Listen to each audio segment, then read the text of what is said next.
Hello students, Visharad Purvardh ஸ்டூடெண்ட்ஸுக்கு 10 mark தமிழில் போட்டுக்கிட்டு இருக்கோம். அதாவது 7th கொஸ்டினுக்கான ஆன்சர்.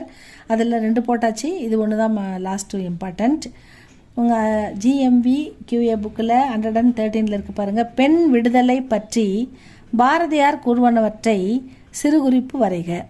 அவ்வளோதான். பெண் விடுதலை. வேத காலத்திலும் சங்க காலத்திலும் ஆண்களும் பெண்களும் பல துறைகளில் சமமாக வாழ்ந்தனர். வேத காலத்திலையும் சங்க காலத்திலையும் ஆண்களும் பெண்களும் பல துறைகளில் சிறப்புற்று சமமாக வாழ்ந்ததாக சொல்கிறாங்க. இடைக்காலத்தில் அடுப்பூதும் பெண்களுக்கு படிப்பதற்கு என்று ஒரு சிலர் பெண்டிரை வீட்டிலேயே சிறையிட்டு வைத்தனர்.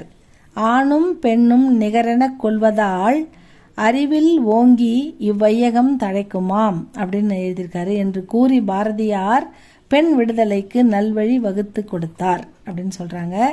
அடுத்தது பாருங்கள். நிமிர்ந்த நடை, நேர்கொண்ட பார்வை, யாருக்கும் அஞ்சாத நெறிகள், கூர்மையான அறிவு முதலான பண்புகள் கொண்டவர்களை பாரதியார் புதுமை பெண் என்று கூறுகிறார். மேலும் இப்பண்புடைய பெண்கள் நம் தேசம் உயர்ந்திட உழைக்க வேண்டும் என்கிறார். நாடு செழித்திட பெண்கள் உலக வாழ்க்கையின் நுட்பங்களில் தேர்ந்திட வேண்டும். தேர்ந்திட அப்படின்னா சிறந்து உலக வாழ்க்கையின் நுட்பங்களில் தேர்ந்திட வேண்டும் அப்படின்னு சொல்கிறாரு. பற்பல நூல்கள் கற்க வேண்டும். உலகின் பல நாடுகளுக்கு சென்று பல கற்று நம் நாடு உயர்வடைய உழைத்திட வேண்டும்.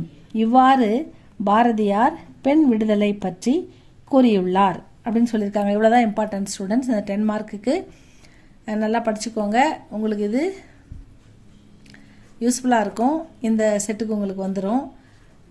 இது உங்களுக்கு பிடிச்சா லைக் பண்ணுங்கள், சப்ஸ்கிரைப் பண்ணுங்கள் ஸ்டூடெண்ட்ஸ். அடுத்து என்னென்னு உங்களுக்கு கமெண்ட்டில் சொல்லுங்கள். தேங்க்யூ ஃபார் வாட்சிங்.